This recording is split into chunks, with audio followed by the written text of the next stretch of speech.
Alors, avant de parler de l'action du système de connaissances qui relie un système de gestion de connaissances à un système d'information, présentons d'abord la connaissance selon la méthode Masque. Alors, la connaissance d'un individu est un vaste domaine entre ce qu'il a appris à l'école, ses expériences, son métier, son environnement, etc. Et donc, la méthode Masque, il cible la connaissance à travers l'action. Alors, ce qu'il fait dans et pour l'organisation, pour canaliser et poser les bonnes questions par rapport à cette connaissance. Cette approche, il est importante car il permet d'aller dans le sens des décideurs, donc retour sur investissement. Donc, ce n'est pas une connaissance qui est gratuite pour être diffusée à n'importe qui, n'importe comment, mais c'est pour un retour sur investissement. Mais il ne donne qu'une vue partielle de la connaissance d'une personne.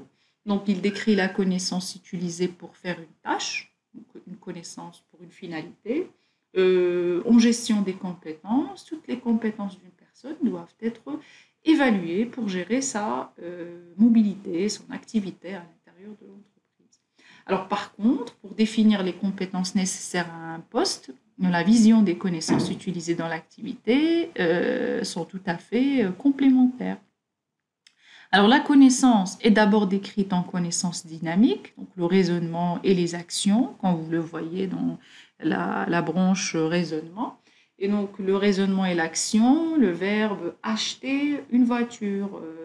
Donc là, acheter une voiture, c'est un raisonnement. Alors l'esprit développe une stratégie pour résoudre son problème, choisir comment choisir et acheter une voiture. Donc ça, c'est le problème à résoudre. Ensuite, elle est décrite en connaissances statiques, à savoir les concepts, les objets et les concepts. Donc les informations et aussi les données. Donc la voiture, il a un prix, il a le confort, le moteur, la couleur, le type. Ce sont les modèles de tâches et de concepts. Ce sont les modèles de tâches et de concepts de cette voiture. Alors cette connaissance, il est utilisé dans un contexte, à savoir un modèle d'activité, et donc de maîtriser des phénomènes physiques, des phénomènes chimiques ou des phénomènes psychologiques. Donc le fait bien le raisonnement pour résoudre le problème comment acheter une voiture, c'est un problème qu'il faut voir de plusieurs points de vue. Éventuellement, du point de vue activité, quelle activité il faut mettre en place pour acheter la voiture, à savoir l'essai, l'achat, la prospection et autres, mais aussi le phénomène, quels sont les différents phénomènes qui sont présents, donc des phénomènes physiques, des phénomènes psychologiques. Bon, on ne parle pas ici de phénomènes chimiques en achetant une voiture, mais dans des réactions chimiques pour la construction d'un médicament ou autre, donc il y aurait des phénomènes chimiques. Donc là, on fait l'inventaire des différents phénomènes à mettre en place.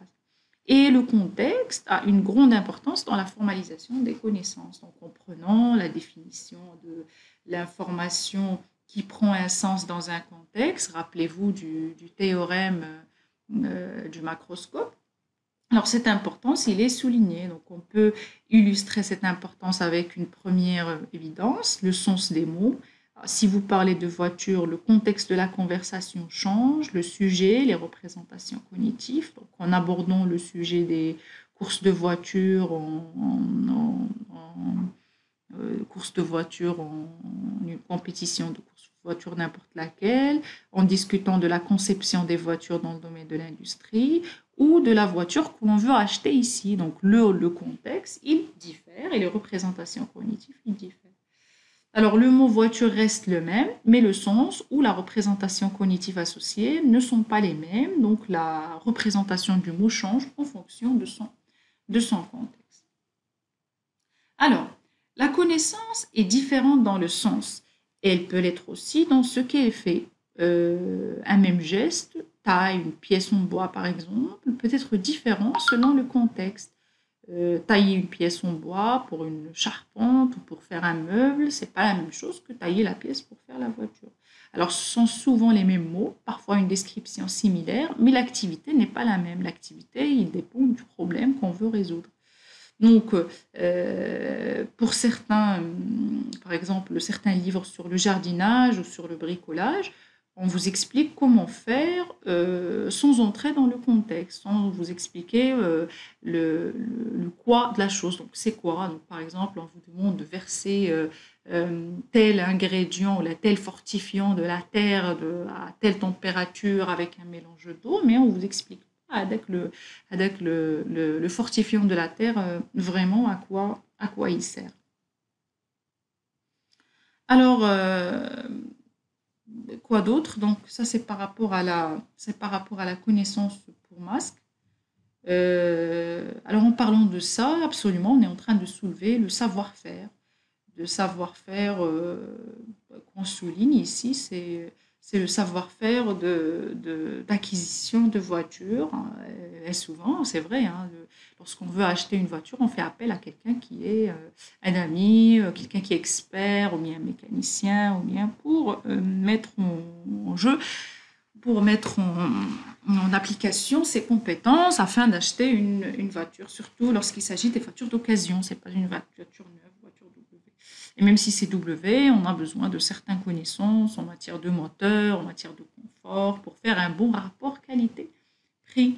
Alors je disais qu'on parle, c'est l'occasion de parler du savoir-faire. Combien d'entre nous ont essayé de réaliser un plat, par exemple, à partir d'une recette de cuisine? Donc, je vous ai déjà parlé premier jour en parlant de la gestion des connaissances, que les plats de cuisine est un très bon exemple de gestion de connaissances. Alors, le plat ne ressemble pas toujours à la photo et au goût qu'on s'en fait. Le savoir-faire est le petit plus qui se développe et qui transforme la recette en un délicieux plat. Alors, c'est aussi un travail d'expérimentation et de savoir qui va affiner la connaissance et la pratique.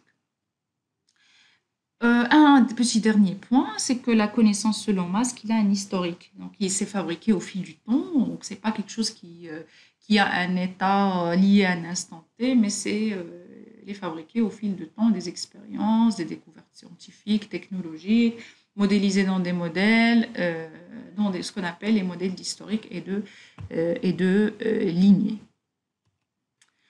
Revenons maintenant à l'action du système de connaissances. Alors, pour l'action du système de connaissances, c'est le lien, donc c'est le premier, on peut le considérer comme étant le premier modèle, ou le OIDC, comme étant le premier modèle qui relie bien la première tâche à faire. Cette tâche, il permet éventuellement de relier le système de gestion de connaissances au système d'information. Et on appelle ça un système de référence, le système de référence. Alors, dans un projet de gestion de connaissances basé sur Mask, donc ce projet-là ne s'effectue pas ou tout au moins ne débute pas sur l'ensemble des connaissances de l'entreprise, mais sur une partie significative, la partie bien précise de la connaissance au niveau de l'entreprise. Ben, souvent, cette partie, elle est identifiée rapidement, intuitivement, avant d'être analysée.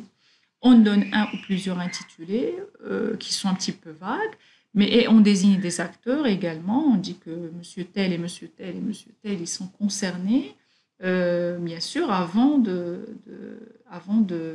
commencer l'analyse proprement dite. Également, donc ces acteurs, ils sont susceptibles d'être des déteneurs de connaissances et on se presse de lancer le processus de masque. Parfois, lorsqu'on a par exemple le processus de fabrication d'une pièce dans l'industrie, donc une seule personne n'est pas déteneur de connaissances, mais il se peut qu'il y ait plusieurs personnes qui sont à la limite, mais qui font des choses, qui contribuent à la réalisation, et sans leur contribution, sans leur savoir-faire et leur expertise,